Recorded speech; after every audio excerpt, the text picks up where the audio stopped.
ជំរាបសួរបងប្អូនទាំងអស់គ្នាជួបគ្នាសារជាថ្មីម្ដងទៀតនាងខ្ញុំចរិយានាងខ្ញុំមកក្រុមហ៊ុន eSupport Immigration ចាបងប្អូនកំពុងតែស្វែងរកឱកាសទៅធ្វើការប្រកបអាជីវកម្មក៏ដូចជាសិក្សាទាំងគ្រួសារនៅប្រទេស New Zealand មែនទេ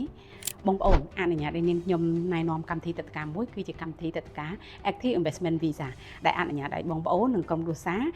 ទៅធ្វើការប្រកបអាជីវកម្មក៏ដូចជាសិក្សាទាំងគ្រួសារបានដែលកម្មវិធីទឹកការនេះផងដែរត្រូវបានបង្កើតឡើងនៅក្នុងគោលបំណងទាក់ទាញអ្នកវិនិយោគសកម្មដើម្បីជួយជំរុញកំណើនសេដ្ឋកិច្ចរបស់ប្រទេស New Zealand ចាតែនៅក្នុងនោះដែរអ្នកវិនិយោគអាចមានជំរើសពីរនៅក្នុងការជ្រើសរើសចាជំរើសទី1គេហៅថា Grow Investment តម្រូវឲ្យបងប្អូនធ្វើការវិនិយោគយ៉ាងតិច$5 លាន New Zealand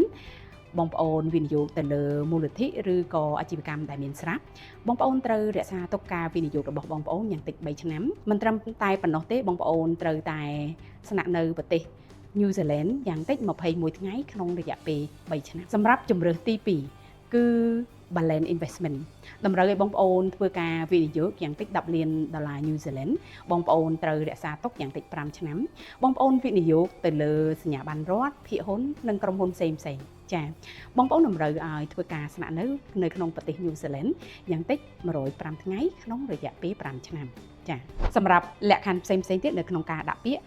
មិនកំណត់អាយុសម្រាប់ក្នុងការដាក់ពាក្យមិនតម្រូវឲ្យបងប្អូនធ្វើតេស្តភាសាបងប្អូនត្រូវបង្ហាញពីប្រភពចំណូលរបស់បងប្អូនឲ្យបានត្រឹមត្រូវបងប្អូនត្រូវមានសុខភាពល្អនិងប្រវត្តិស្អាតស្អំសម្រាប់អត្ថប្រយោជន៍ទៀតសោតបងប្អូននិងក្រុមគ្រួសារកូនអាយុក្រោម24ឆ្នាំអាចដាក់ពាក្យនៅក្នុងសំណុំបែបបទតែមួយបានចាបងប្អូននឹងទទួលបាននៅការរស់នៅដោយមានបរិស្ថានល្អស្ថិរភាពនិងសុវត្ថិភាព